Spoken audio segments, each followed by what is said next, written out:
Welcome to the debate. So today our focus is on one of the most celebrated and simple investment frameworks out there, the coffee can investing strategy, or CCI.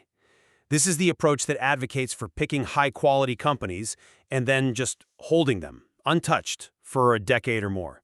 You completely insulate yourself from market noise. Mm-hmm.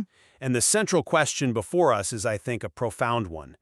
Is the strategy's rigid, non-interventional discipline the optimal path for maximizing long-term wealth? Or, does this absolute inflexibility actually negate necessary risk management? I'll be arguing for the supremacy of that strict CCI discipline. And while I share the belief in selecting for quality, I'm here to challenge that requirement for absolute passive adherence over a 10-year period.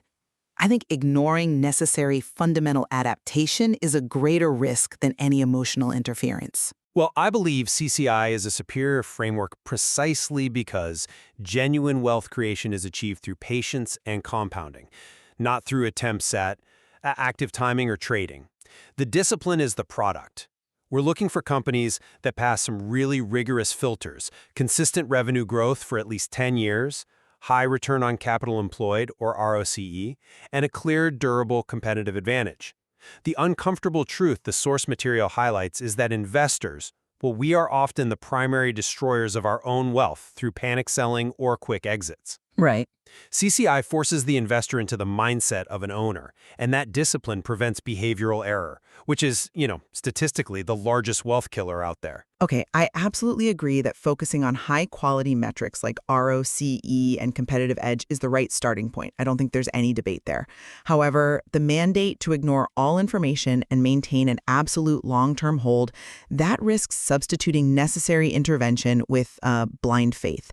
The analogy that digging up the mango tree is fatal overlooks the reality that sometimes the soil itself turns toxic. If a company's fundamental advantage or its ROCE deteriorates significantly after you've picked it, the strategy seems to demand holding a dying asset purely to avoid the emotional sin of selling. That's an interesting point, though. I would probably frame it a bit differently. Our filters, that consistent 10-year revenue growth and sustained high ROCE, they are designed precisely to select companies that are statistically resilient against routine pressures. I mean, we are looking at a very small universe of really durable businesses. So if the initial filters are applied robustly, the probability of a genuine, permanent breakdown is far, far lower than the probability of the investor making a mistake by trying to intervene. We are trusting the statistical durability of quality. I just come at it from a different way. If we agree that quality selection is essential, then surely managing the loss of that quality is also essential, right? So, does CCI genuinely demand holding a position that has objectively lost its edge, say the ROCE has fallen below its cost of capital for 2 straight years, solely because the 10-year clock hasn't run out?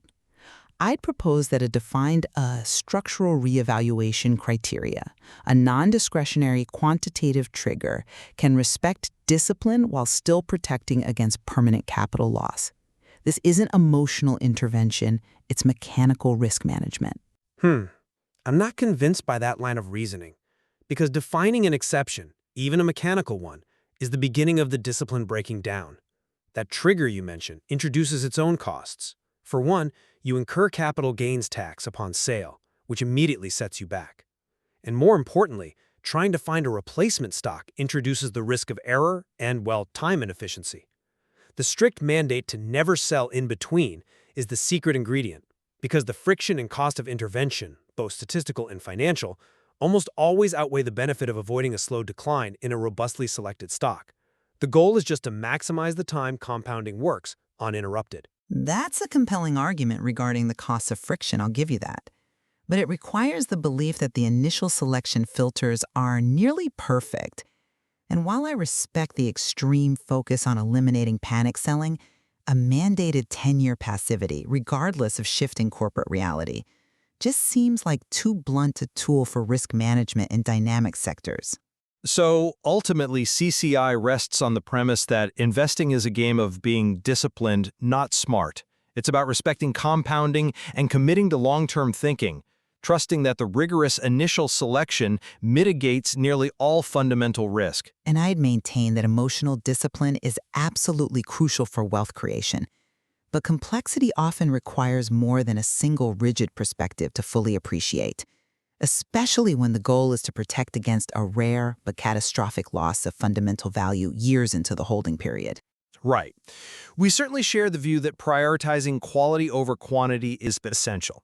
The listener must now weigh the value of absolute, zero-tolerance discipline against the perceived necessity of a more flexible approach to risk management.